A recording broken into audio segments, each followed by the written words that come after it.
ধর্মনগরে যথাযোগ্য মর্যাদায় পালিত হলো মাতৃভাষা সুরক্ষা দিবস।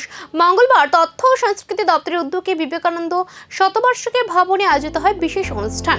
প্রদীপ প্রজ্বলনের মধ্য দিয়ে শুরু হওয়া এই অনুষ্ঠানে বাংলা ভাষার মর্যাদা রক্ষার দাবিতে শহীদ হওয়া 11 জন ভাষা শহীদকে শ্রদ্ধার সঙ্গে স্মরণ করা হয়। অনুষ্ঠানে উপস্থিত ছিলেন জহর চক্রবর্তী, মিতালি রানী দাস শেঠ সহ একাধিক বিশিষ্ট ব্যক্তি। কিন্তু প্রশ্ন উঠছে, সময়ের সঙ্গে বদলে যাওয়া প্রজন্মের মধ্যে মাতৃভাষার প্রতি সে আবেগ কি এখনো আগের মতোই রয়েছে? আর ভাষা শহীদদের আত্মত্যাগের ইতিহাস কতটা পৌঁছাচ্ছে নতুন প্রজন্মের কাছে? বক্তারা মাতৃভাষার গুরুত্ব এবং ভাষা ও সংস্কৃতি রক্ষার প্রয়োজনীয়তা নিয়েও বক্তব্য রাখেন। এছাড়াও ভাষা শহীদ দিবস উপলক্ষে প্রায় 40 জন ছাত্রছাত্রী ও লেখক লেখিকাকে সম্মাননা ও পুরস্কার প্রদান করা হয়।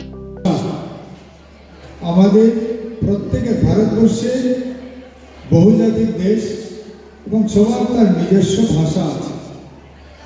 আমরা বাঙালি, আমাদের মাতৃভাষা হচ্ছে বাংলা। সেই বাংলা ভাষাকে প্রতিষ্ঠিত করার জন্য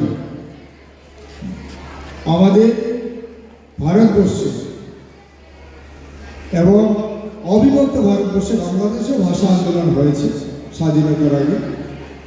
আমাদের ভারতবর্ষেও সেই ভাষা আন্দোলন হয়েছে। তার সব থেকে বড় প্রমাণ আমাদের পার্শ্ববর্তী রাজ্য আসামের বরাক উপত্যকায় 1960 সালে আসাম সরকারের সিদ্ধান্ত অনুযায়ী অসমীয়া ভাষাকে সরকারি ভাষা হিসাবে স্বীকৃতি দেওয়ার সিদ্ধান্ত গ্রহণ করেছিল তৎকালীন আসাম সরকার। তার এখন প্রশ্ন, ডিজিটাল যুগের এই দ্রুত বদলে যাওয়ার সময়ে মাতৃভাষার প্রতি ভালোবাসা কতটা ধরে রাখতে পারবে নতুন প্রজন্ম? ভাষা শহীদদের আত্মত্যাগের ইতিহাস কি শুধু অনুষ্ঠানের মধ্যে সীমাবদ্ধ থাকবে, নাকি আগামী দিনেও সে চেতনা বাঁচিয়ে রাখবে সমাজ?